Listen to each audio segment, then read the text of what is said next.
ఆదికాండము 32వ అధ్యాయము మొదటి నుంచి చివరి వరకు.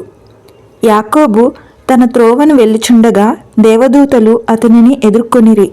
యాకోబు వారిని చూచి, ఇది దేవుని సేన అని చెప్పి ఆ చోటికి మహనయీము అను పేరు పెట్టెను.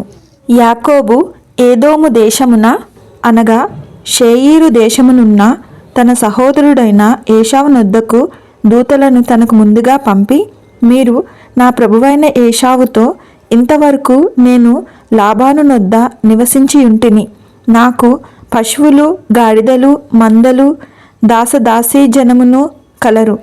నీ కటాక్షము నా యందు కలుగునట్లుగా నా ప్రభువునకిది తెలియచేయనంపితినని నీ సేవకుడైన యాకోబు అనెనని చెప్పుడని వారికి ఆజ్ఞాపించెను. ఆ దూతలు యాకోబునొద్దకు తిరిగి వచ్చి, మేము నీ సహోదరుడైన ఏశావునొద్దకు వెళ్ళితిమి.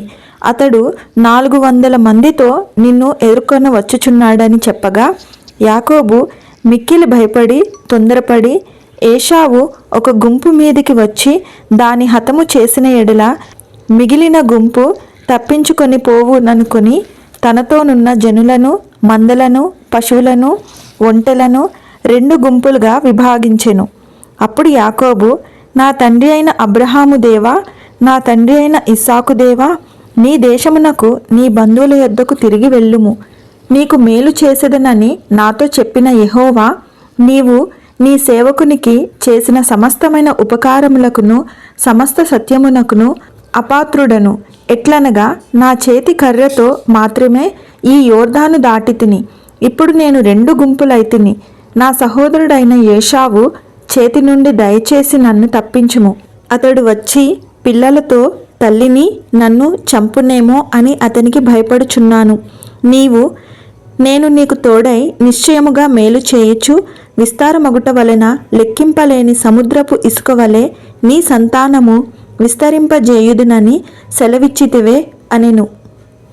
అతడు అక్కడ ఆ రాత్రి గడిపి తాను సంపాదించిన దానిలో తన అన్నయ్య అయిన ఏశావు కొరకు ఒక కానుకను అనగా 200 మేకలను, 20 మేకపోతులను, 200 గొర్రెలను, 20 పొట్టేళ్లను, 30 పాడి ఒంటెలను, వాటి పిల్లలను, 40 ఆవులను, 10 ఆబోతులను, 20 ఆడగాడిదలను, 10 గాడిద పిల్లలను తీసుకొని మందను వేరువేరుగా తన దాసుల చేతికి అప్పగించి, మీరు మందకు నడుమ ఎడుముంచి నాకంటే ముందుగా సాగిపోండని తన దాసులతో చెప్పెను.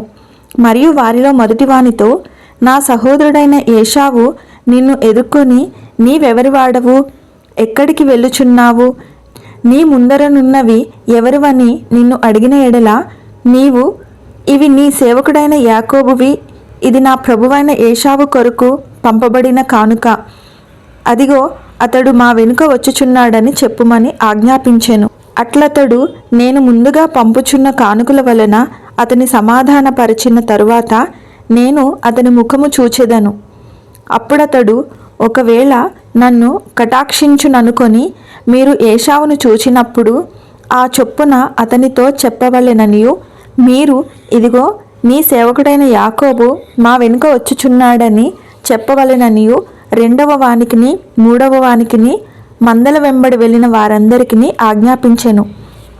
అతడు కానుకను తనకు ముందుగా పంపించి తాను గుంపులో ఆ రాత్రి నిలిచెను. ఆ రాత్రి అతడు లేచి తన 2 భార్యలను, తన 2 దాసీలను, తన 11 మంది పిల్లలను తీసుకొని యబ్బోకు రేవు దాటిపోయెను. యాకోబు వారిని తీసుకొని ఆ ఏరు దాటించి తనకు కలిగినదంతయు పంపివేసెను.